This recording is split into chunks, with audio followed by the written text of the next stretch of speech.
नमस्कार, welcome to RSC. आज हम पढ़ेंगे सोशल साइंस क्लास 6 का chapter first which is locating places on the earth.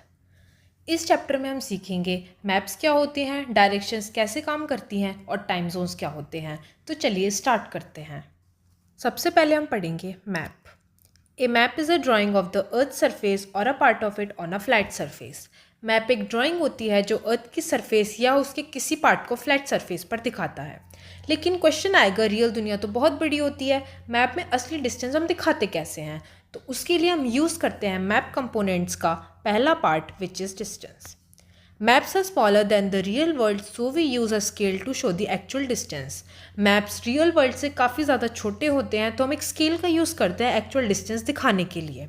For example 2.5 centimetre equals to 500 kilometres. पर इसका मतलब क्या हुआ? इसका मतलब है कि अगर मैप पर 2.5 सेंटीमीटर की लाइन ड्रॉ की गई है तो रियल में उसकी डिस्टेंस 500 किलोमीटर होती है। सेकेंड आता है direction. Maps usually have the pointed arrows marked north, east, west and south. हर मैप में डायरेक्शन ज़रूरी होते हैं। एरोज के ज़रिए हम नॉर्थ, साउथ, ईस्ट और वेस्ट को दिखा सकते हैं। तो अगर हमें किसी सिटी की लोकेशन देखनी है तो पहले डायरेक्शन देखनी पड़ती है। डायरेक्शन के बिना मैप रीड करना काफ़ी ज़्यादा डिफ़िकल्ट हो जाता है। थर्ड आता है symbols. Maps use symbols to represent things like. Map में हर छोटी बड़ी चीज़ को दिखाने के लिए हम सिम्बल्स का यूज़ करते हैं। फॉर एग्जाम्पल ट्रीज़ के लिए हम ये वाला सिंबल यूज़ करते हैं, बिल्डिंग्स के लिए ये वाला, रिवर्स के लिए ये वाला, रोड्स के लिए ये वाला एंड रेलवेज़ के लिए ये वाला।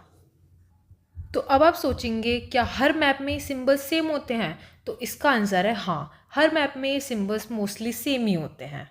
आता है mapping the earth. It means drawing the surface of the earth on a paper in a smaller and simplified form. It is represented by globe.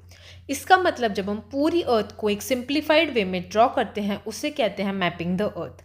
इसका बेस्ट एग्जाम्पल है ग्लोब, एक 3D मॉडल जो अर्थ को बिल्कुल एक्चुअल शेप में दिखाता है।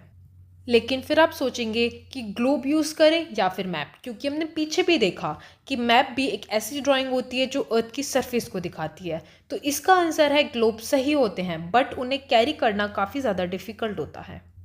इसीलिए हम मैप्स का यूज़ करते हैं क्योंकि वो कैरी एंड रीड करना काफ़ी ज़्यादा ईजी होते हैं। नेक्स्ट आते हैं coordinates.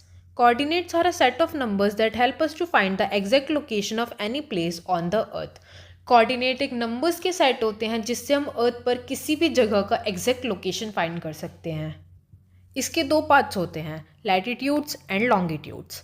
Lines that run horizontally from east to west are called latitudes. जो लाइंस हमें ईस्ट से वेस्ट की तरफ मूव करती हुई दिखाई देंगी एक ग्लोब में, हम उन्हें बोलते हैं लैटिट्यूड्स। 0 डिग्री लैटिट्यूड मतलब वो हॉरिजॉन्टल लाइन जो एकदम मिडिल में से पास होती है उसे हम बोलते हैं इक्वेटर। इक्वेटर के अराउंड जो क्लाइमेट होता है वो काफ़ी ज़्यादा हॉट होता है। वही हम जब इक्वेटर से पोल्स की साइड जाते हैं तो टेम्परेचर फॉल होता है और पोल्स पर क्लाइमेट कोल्ड हो जाता है। नेक्स्ट आता है longitudes. Lines that run vertically from north to south are called longitudes. जो हमें नॉर्थ से साउथ की तरफ मूव करती हुई लाइन्स दिखाई देंगे उन्हें हम बोलते हैं लॉन्गिट्यूड्स। 0 डिग्री लॉन्गिट्यूड मतलब वो वर्टिकल लाइन जो मिडिल में से पास होती है उसे हम बोलते हैं प्राइम मेरिडियन, जिसका दूसरा नाम ग्रीनविच मेरिडियन भी है। इसका नाम ग्रीनविच मेरिडियन इसीलिए है क्योंकि ग्रीनविच से पास होती है जो इंग्लैंड में प्रेजेंट है। लॉन्गिट्यूड से हम किसी भी जगह का टाइम बता सकते हैं, वो हम सीखेंगे आगे कैसे। लॉन्गिट्यूड और लैटिट्यूड दोनों मिलकर बनाते हैं ग्रिड लाइंस, जिससे हम किसी भी जगह की लोकेशन बता सकते हैं। एग्जाम्पल से समझते हैं। मान लीजिए कि हमें इंडिया की लोकेशन बतानी है तो इसके कोऑर्डिनेट्स होंगे 8 degree north to 37 degree north and 68.7 degree east to 97.25 degree east. अगर हम किसी को भी ये कोऑर्डिनेट्स बताएंगे तो वो बता सकते हैं कि ये कौन सी कंट्री है। अब समझते हैं time zones. The earth takes 24 hours to rotate 360 degree. Earth को 360 डिग्री रोटेशन कंप्लीट करने में 24 आवर्स लगते हैं, मतलब कि वो 1 आवर में 15 डिग्री रोटेट होती है। इसीलिए पूरी दुनिया में 24 टाइम जोन्स होते हैं। अगर इंडिया में 1 AM हो रहे होंगे तो किसी और कंट्री में हो सकता है 6 PM हो रहे हों। लेकिन हमें पता कैसे चलेगी कि किस कंट्री में क्या टाइम हो रहा है? तो उसके लिए हम यूज़ करते हैं Greenwich mean time which is GMT। GMT is starting point for time zones which starts at 0 degree longitude. ये 0 डिग्री लॉन्गिट्यूड मतलब ग्रीनविच से ही शुरू होता है। अगर ग्रीनविच में 12 AM हो रहे होंगे तो इसके 15 डिग्री ईस्ट जो भी कंट्री होगी उसमें 1 PM हो रहे होंगे, और in the same way 15 degree west जो भी कंट्री होगी उसमें 11 AM हो रहे होंगे। इसे हम ऐसे भी समझ सकते हैं कि मान लीजिए ये है एक नंबर लाइन, ये पॉइंट है 0।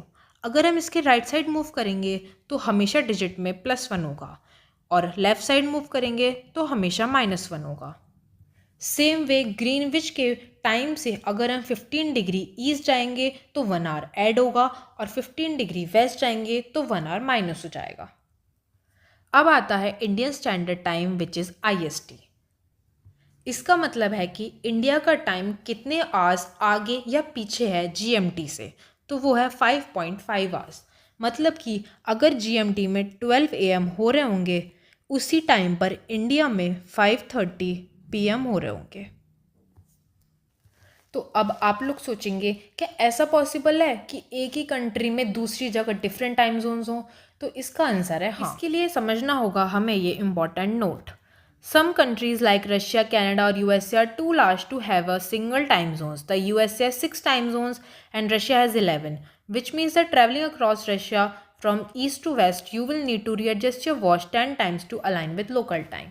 मतलब कि कुछ बड़ी कंट्रीज़ जैसे कि रशिया और USA में मल्टीपल टाइम जोन्स होते हैं। इसका मतलब है कि अगर हम रशिया में ट्रैवल करेंगे ईस्ट से वेस्ट तक तो हमें अपनी वॉच को 10 टाइम सेट करना पड़ेगा। मतलब कि अगर हम रशिया में यहाँ पे खड़े हैं और हमें इस वाले टाइम जोन में जाना है तो हमें अपनी वॉच को 1 आवर आगे करना होगा टाइम मैच करने के। तो आज हमने सीखा मैप्स क्या होते हैं, स्केल, डायरेक्शंस और सिंबल्स का यूज़, ग्लोब और मैप का difference, coordinates, latitudes and longitudes, time zones और GMT। अब आप अर्थ की किसी भी जगह का लोकेशन बता सकते हैं और साथ में टाइम भी। और इस तरह हमारा चैप्टर फर्स्ट होता है ख़त्म। Thank you.